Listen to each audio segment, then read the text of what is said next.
crazy day I spent in Barcelona of walking for miles, drinking gallons of delicious coffee, eating so many empanadas and so much good food, it was finally time for me to head to Porto.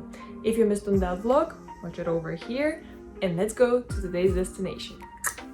Okay, so when I'm traveling in Europe, I usually use an app called Move It. This app basically shows me which bus I can catch and where it's gonna take me, so it makes my life way easier. In the case of Porto, at the airport, I took a bus. I don't remember which number it was, but it took me straight to my Airbnb within maybe an hour and a half. It was a long ride. It was scenic though, but it only cost me €2. When I was booking my accommodation in Porto, I was hoping for a hostel. Let me tell you that was not the case. So I basically arrived at this building. And there's this old lady, probably she was like 70 years old, waiting me there with the keys. She didn't speak any English whatsoever. And I'm there, you know, with the suitcases and stuff. She needed to scan some paperwork because it was traveling during apocalypse times. Anyways, you know what I'm referring to. 2 years ago, she's trying to scan my documents.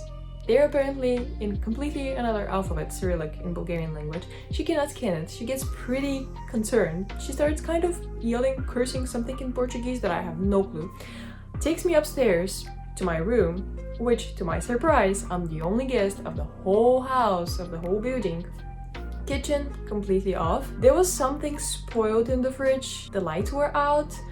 It was pretty sketchy. It was kind of creepy. My hostel hopes here died completely. So after she finally showed me how to lock my doorknob and double check it, I was finally free to go. Let me tell you, food tourism on the first place. I was pretty hungry. I don't know what time it was, but it was pretty late and I was starving. Good thing though, on the same street, on the corner, I found the perfect Portuguese brunch morning restaurant. I tried a local dish and an oatmeal made Portuguese style, which was so incredible. And let me tell you the crazy thing here. I'm sitting on the table that is looking over the street. On the street, there's a graffiti saying this word. On the plane, I just started reading a book called The Atlas of Happiness, which explains that certain words bring happiness in different nations. And this was the word for Portugal. Like literally an hour ago, I learned about it and now I'm seeing it standing there in front of me. What kind of crazy synchronicity was this? It was pretty cool. And now, on a full stomach, it was finally time to explore. But before that,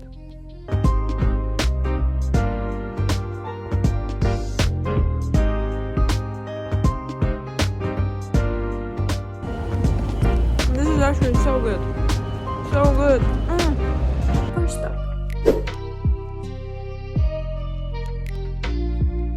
After taking numerous selfies with the facade of the building, I eventually decided to go in. Let me tell you that it was Sunday and it was some kind of religious gathering happening in the church. People were basically standing up, singing songs. It looked pretty awesome. Let me tell you that they have this Gothic style of cathedrals inside, which means that they don't have any icons, mostly is like statues and sculptures. Look at this. They look crazy. It is so beautiful. This bookstore was opened in 1906 by the two Leo brothers who basically built it so they can publish and sell books over there. It's believed that J.K. Rowling wrote her first Harry Potter book there and it was the inspiration behind it. Today, if you want to book tickets, book them online because the lines are huge. This is one of the most impressive McDonald's I've ever been to. Imperial comes from Ego, and Cafe Imperial was a famous coffee shop in Porto in the 30s. When McDonald's bought that place, they decided to keep the original Art Deco elements, such as the chandeliers, the ornate ceilings, and the big glass wall, which is currently behind the counter. São Bento station was completed in 1916. It was built on the site of Benedictine monastery. The interior of the station is covered with the traditional Portuguese tiles. The Ribeiro district is a UNESCO site. It spreads along the Douro River and it used to be the center of intense commercial and manufacturing activities since the Middle Ages. Also, since that time, the Ribeiro Square was the site of many shops that sold fish, bread, meat and other goods. In 1491, the buildings around the square were destroyed in a fire and the houses were rebuilt with arcades in their ground floors.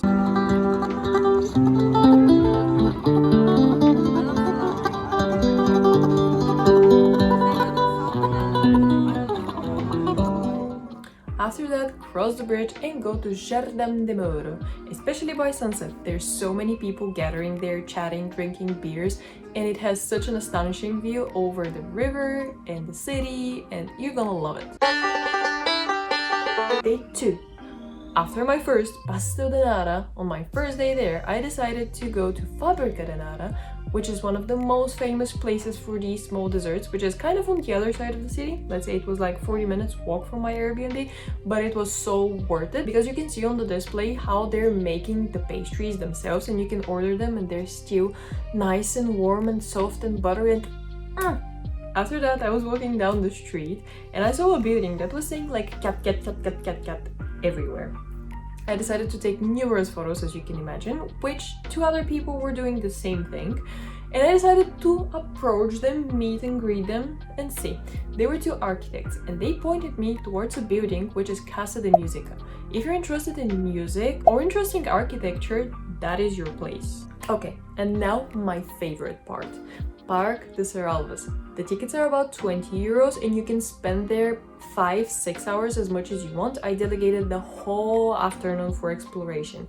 As soon as you walk in, you can buy your tickets. There wasn't any queue, so it happened pretty fast. You're in a building. This building mainly has art installations, paintings and stuff like that. So after you go around, which takes you approximately, let's say, 20 minutes, then you go outside. It's like a labyrinth that you follow. Outside, there's gardens. Not 1, not 2, probably 7 or 4. It was 15 gardens. Okay, it was 15. They're all thematic. It looks like a castle, and you can imagine those castles in the movies where the princesses just roam around all day. They spend like hours in the garden in the sun in their tight corsets. That's the exact same vibe. I promise you. So, the castle is a pink, nice, sweet building. This one. Very Instagrammable again. And after you reach the castle, you can get into every single garden. There's different signs pointing towards them, so you cannot get lost. There was an herb garden, rose garden, lake garden. You can walk on the top of the trees, which was a separate tree walk, which was so insane. You're gonna love this. By the end of your tour, when you're finally ready, you can go to the castle. At 4:30 there was a performance. The performance was contemporary, which I'm still trying to completely understand. I'm going to show you a video. I'll let you judge from there. It was beautiful. It was interesting. I believe it was something to do with snorkeling and underworld. I leave you the comments.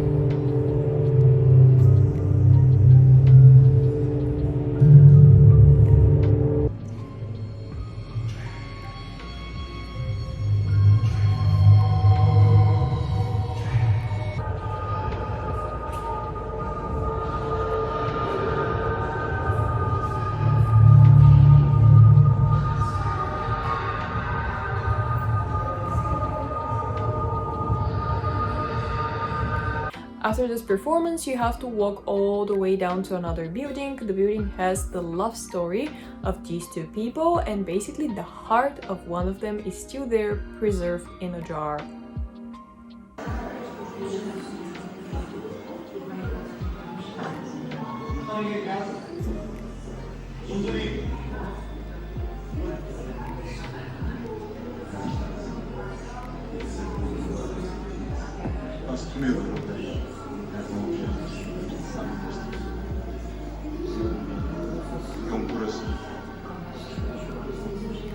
Músculo para o relógio não te impressionamos com o sentir bater no peito no pulso. E então sim, que era assustador. Saíam dele coisas espantosas.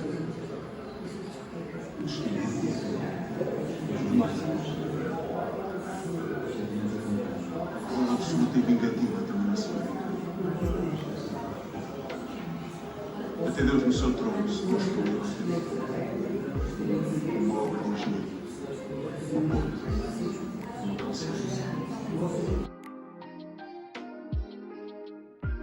After this, after you have finished with all the art exhibitions, the gardens, the contemporary performance, the heart in a jar, now it's time for you to head to the farm. The farm basically is one of the last places to visit before you get out. They have pigs, they have horses, they have baby sheep. It's just adorable, especially on sunset. And once you finish with everything, you basically feel like you lived in a fairy tale that day. If you don't visit anything in Porto, visit just this one spot.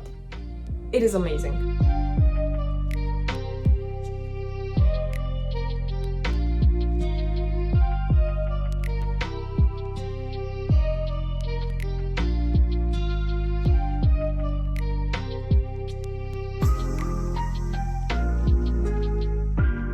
After these 2 days in Porto, it was time for the next stop, Lisbon.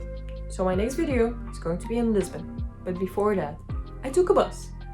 It was 10 euros. I'm not going to disclose the brand. It's probably one of the most popular buses between these two destinations. It crashed on the way out of the city. The driver basically smashed the car on the turn. Everything is well when it ends well, is what I like saying. They basically sorted the things within 20 minutes, so we were back on the road. Stay for Lisbon. Bye!